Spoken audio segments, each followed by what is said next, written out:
Chers internautes, mesdames et messieurs, bonjour.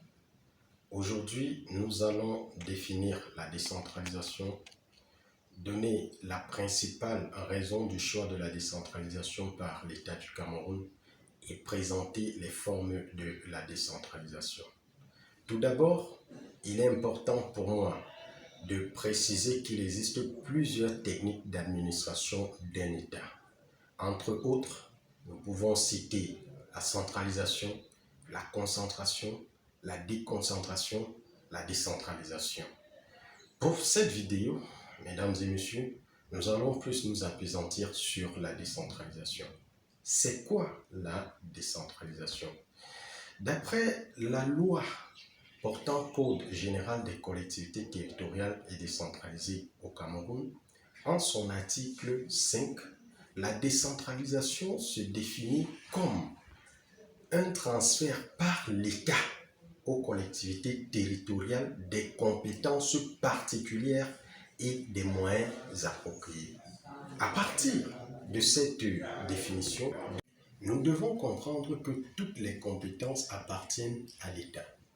Et l'État transfère donc certaines compétences aux collectivités territoriales décentralisées, ainsi que les moyens appropriés pour exercer ces compétences. Donc, en matière de décentralisation, toutes les compétences ne sont pas du tout transférables. Et cela fera le sujet d'un autre numéro.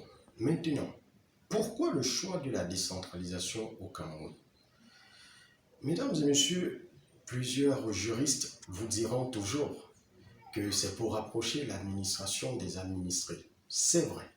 Mais, ne l'oubliez surtout pas, l'alinéa 2 du même article 5 du Code général des collectivités territoriales décentralisées au Cameroun précise ou dispose que la décentralisation constitue l'axe fondamental de la promotion du développement, de la démocratie et de la bonne gouvernance au niveau local.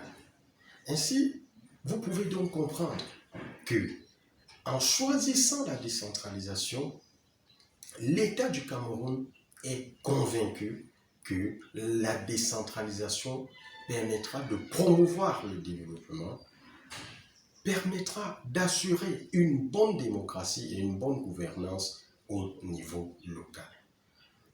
Qu'en est-il donc des formes de la décentralisation? Ici, nous avons un peu puisé dans le cours du droit des collectivités territoriales décentralisées au Cameroun, enseigné par le directeur de l'ex-CEFAM devenu aujourd'hui NASLA, Monsieur le directeur Mathieu Harbé, actuellement maire de la commune de Ngoy, que je salue. Dans son cours, M.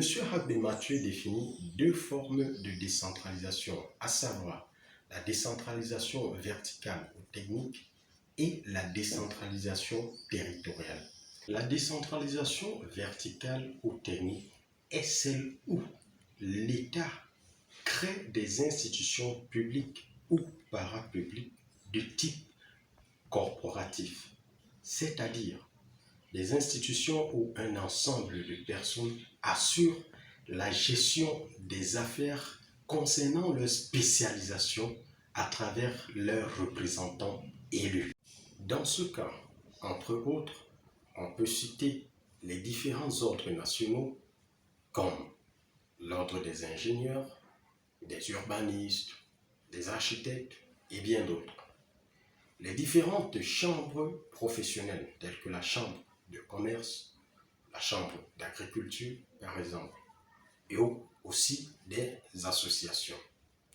La décentralisation territoriale, quant à elle, est celle où l'État crée des institutions de type fondatif, c'est-à-dire des institutions auxquelles l'État donne une certaine autonomie dans la gestion de certains services.